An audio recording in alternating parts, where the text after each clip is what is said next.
ஸ்ரீ அக்னி புராணம் 13ஆம் பகுதி. நீராடும் விதிமுறைகள். நீரில் மூழ்கி நீராட வேண்டும். ஸ்நானம் செய்ய வேண்டும். அப்போது புண்ணிய தீர்த்தங்களில் நீராடுவதாக தியானம் செய்து கொள்ள வேண்டும். ஸ்நானங்களான நீராடல்கள் பல வகைப்படும். இரு கரங்களையும் உயரே தூக்கி கொண்டு கிழக்கு நோக்கி சிறிது நேரம் விழி மூடி நிற்க தேகம் சூரிய கிரணங்களால் புனிதமடைகிறது. மழை நீரிலும் இந்த நீராடலை செய்யலாம்.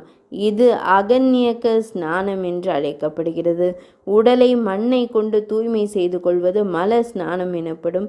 அதன் பின்னர் நீராடல் விதி ஸ்நானம் என்று அழைக்கப்படும். கோதூளி கொண்டு தூய்மை பெறுவது மகேந்திர ஸ்நானம் ஆகும்.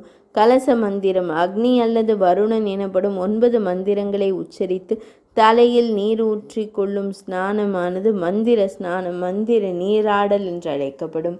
பகவான் ஸ்ரீ மகாவிஷ்ணுவிற்கு புனிதமான மந்திரத்தை கூறி தேவைப்படும் போதெல்லாம் மனதில் தியானித்தல் மனோ ஸ்நானம் என்று அழைக்கப்படும்.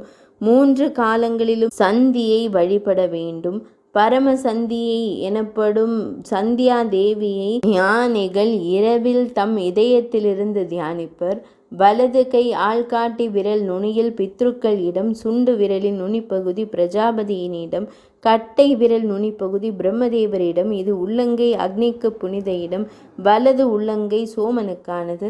விரல்கள் சேரும் இடங்கள் மகரிஷிகள் எனப்படும் முனிவர்களுக்கான புனித இடம்.